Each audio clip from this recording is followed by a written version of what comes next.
TOA community, what's up everybody? Welcome back to the channel. Robert Linkul, trainingtheolderadult.com, and I want to talk to you about the common assumption that suggests as we get older, we simply have to accept we're old and we're not able to do the things that we once used to be able to do, and that you're going to lose all of your ability and you're going to lose all of your natural defenses, and you're going to lose all of your potential, and you're going to have to just sit and wither away and die. And I was inspired by this listening to a podcast, number one, while I was out on a ruck, and I thought, oh, that's an interesting way to look at it. And then I saw this clip yesterday. You care about them? Yes, it's my job. Getting old is scary.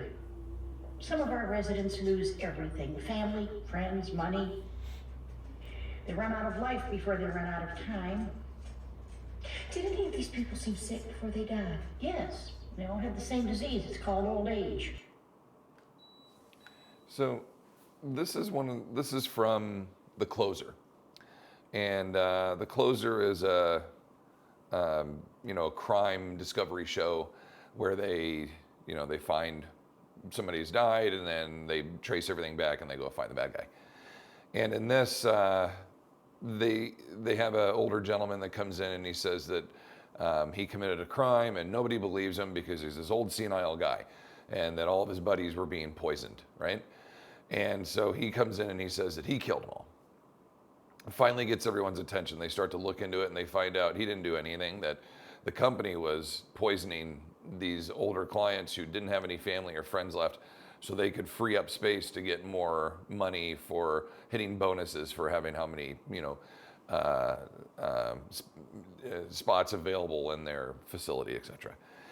And the whole message that they deliver there, that she delivers, is that there's this natural understanding, just because you're getting older, that we just have to accept that you're going to get all these diseases. You have to accept that you're going to lose your abilities and just deal with it.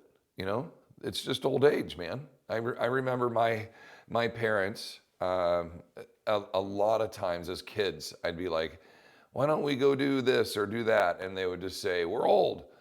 And I remember thinking, like, what? Why? Like, why? I had friends whose parents ran marathons and hiked mountains, and they were the same age as mine. They were out doing stuff, and I was like, so why aren't they old then? That just didn't make any sense to me. So I want you to think about this, okay?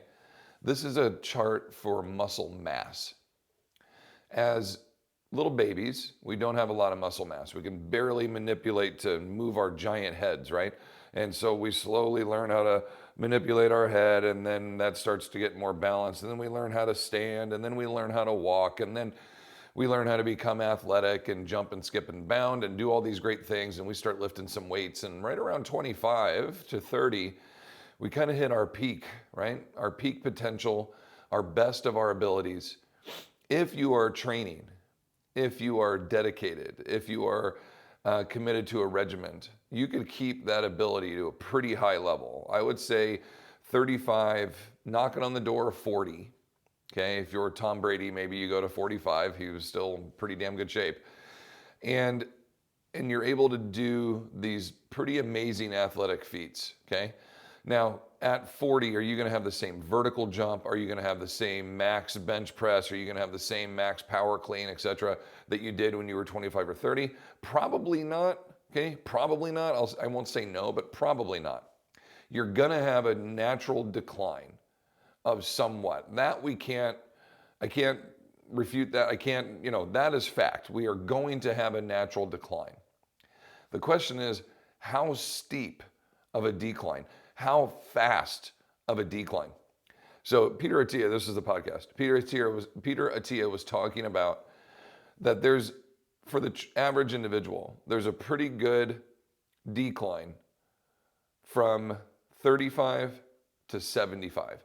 And then at 75, it's a cliff. You just drop off in ability.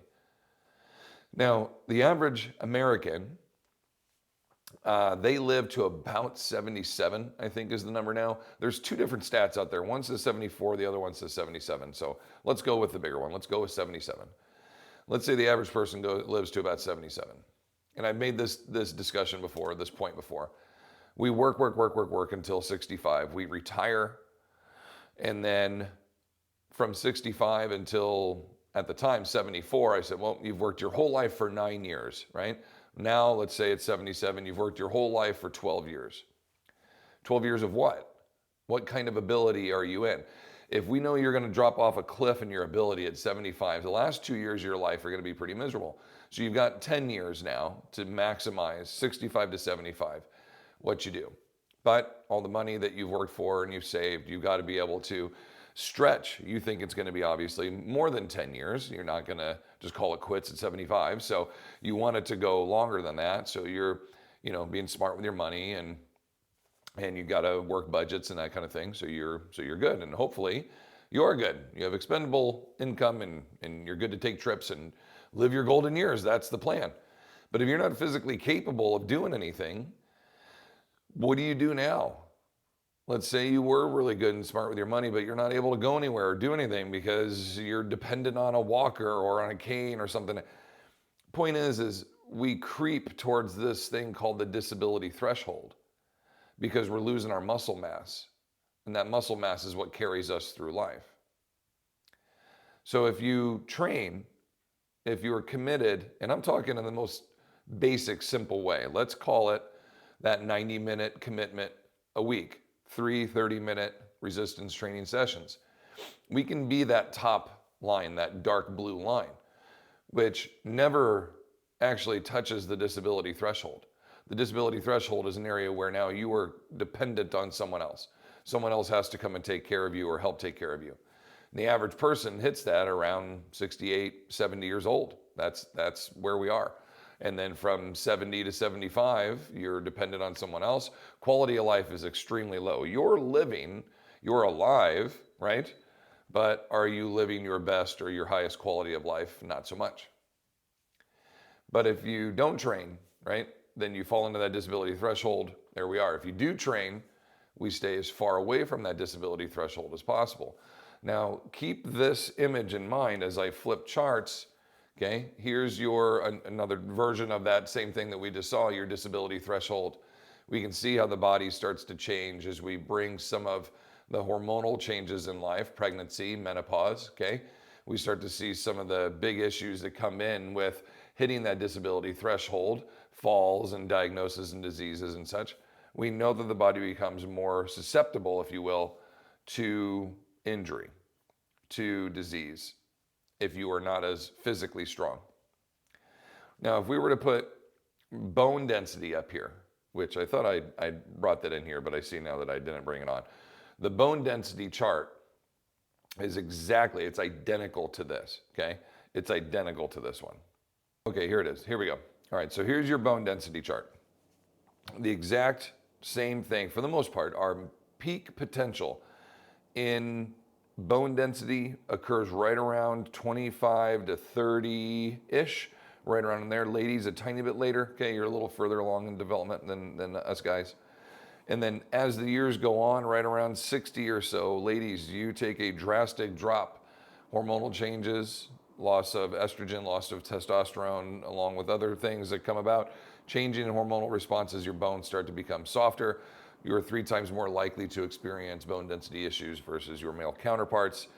Guys typically tend to do more physical demanding jobs and more physical demanding sport, where we're banging into each other and smashing our bodies against things and doing more. Plus the introduction to testosterone through puberty, and that carries through, hopefully later into life. Our bones stay a little bit more dense, okay? Then you see declines, okay? That gradual loss, that gradual decline. So if we look at our ability to grow bone density with lifespan, to grow muscle mass with lifespan, and we look at quality of life through lifespan, they're all very similar images. Right around 25 to 30, we hit our peak on all 3 of those, maybe. the life expectancy, or excuse me, the life quality one. But as far as our muscle mass and our bone densities go, right around there, we're at our max potential, and a decision must be made. Am I going to train or not? And here's the kind of the catch. Yes, you can always start to resistance train, and yes, you can always start to improve your quality. But if you start that at 30, you'll be so much further ahead at 50 than any other 50-year-old. But if I wait till 50, I've got a lot of catching up to do to try to be awesome when I'm 70. This is a compilation of work, okay? If I just don't train until I'm 60 and then start lifting versus my exact mirror who's been lifting since 30 all the way on, my mirror is going to be so much further ahead of me in ability and muscle mass and quality of life and capability and bone density and all of it. And I can definitely make gains from 60 on, but I'm way behind overall in the race, way behind. So this is a full life body of work, if you will, pun intended, that you have to take serious in the beginning. If we think we're going to make it this long, 65, 75, 85 years, you've got to put the work in now in your 30s to make an awesome 50s, in your 40s to make an awesome 60s. It's got to be 20 to 30 years, right, of committed work in this to keep you capable. That way you don't become part of that assumption, okay? You don't become a part of this, like, oh, the 6 most common diseases to hit old age: arthritis, Alzheimer's, heart attack, respiratory, cancer, diabetes, okay? Yes, there are some debates and some questions to cancer and exercise relations. Some think that you're gonna get it, it genetically predisposed, etc. But for the most part, okay, does exercise lead the way in battling and combating diabetes? Yes, unless you're, born with it, type 1 diabetes. But type 2 diabetes, absolutely, exercise is a huge part of that. Arthritis, a huge part of that. There's over 100 different types of arthritis. There might be more. Is there 200 different? No, there's at least 100. Let's go with that, okay? All of them across the board are improved with exercise, okay? Improved, not healed, but improved. Alzheimer's disease, chronic long-term health care of your brain has to do with exercise, keeping oxygenated blood flow running through your body. Heart attack, absolutely exercise. Respiratory disease, absolutely exercise. Cancers, many of them can be combated and ward off with healthy diet on all of these. Good sleep habits, taking care of your cognitive brain. You got to sleep and let your brain recover. Continue to challenge your body physically and mentally. Hydration, good nutrition, less processed food, more organic, natural foods as best you can. Keep as many chemicals and processed components out of your body as you can. We improve quality of life. We reduce our risks of all of these. So we'll see images like this. The out of shape, sedentary 25 to 35-year-old is now equivalent to the 55-year-old individual of 30 years ago. We are so much less capable and able now. Too much time sitting, not enough time being active, too much processed food, not enough, natural organic foods, not enough effort and continued abilities to try to maintain what muscle mass, bone density, and high quality of life that we have. So you can see these individuals that are athletic, that continue to be fit and challenge themselves. Look how much higher across this chart they are, as opposed to your sedentary, out of shape individuals. In the disability threshold for sure, the red line. Non-athletic, sitting their whole life. An out of shape 55-year-old is equivalent to the average 65-year-old, or as fit as a 75-year-old. I want to be, and I want you to be, that top lady up there. The one going out for her hike, going out for her walk, gentleman going out for his hike, jumping rope, playing tennis, doing whatever it is. An out-of-shape 55-year-old is similar to the average 65-year-old or a fit 75-year-old. You can see in these, and the point that I'm trying to make, yes, we're going to have a decline, but how drastic, how dire? Do we have to just accept that with old age, this is it? Or can you be an outlier? Can you be an individual that builds muscle mass, maintains muscle mass, builds bone density, maintains bone density, stays capable and able, lives as well as they can, sleeping, eating, hydrating, but also enjoys a massive quality of life that allows you to be capable and able to go out and take trips and hike and do excursions and not live in fear that you can't go out and have these experiences because you're old. Because this is what happens to old people. We sit in our chair, we yell at the kids on the lawn, we tell them to get out of here, we spray them with the hose, we can spaghetti sauce, we fall for telemarketer scams, we sit and complain about the news. Or can you have a high quality of life that allows you to live and go and explore and truly enjoy those golden years? 5+ decades of work and commitment and savings and all this for what? 10 years? And then that's it. And in those 10 years, how able and capable are you? You see the point I'm trying to make? Don't just accept this. Don't just say, yeah, this is what happens to old people, because it's not. It truly isn't. I have 80+-year-old clients who do workouts that would wreck the average 40 or 50-year-old. I mean, they're extremely capable. They've got their health issues for sure, but they are far above 2, 3, 4-fold their peers.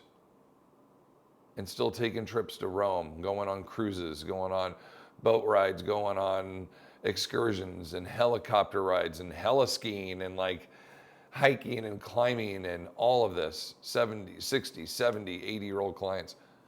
But they've had a lifetime of work, a commitment to this. They've been here a long time.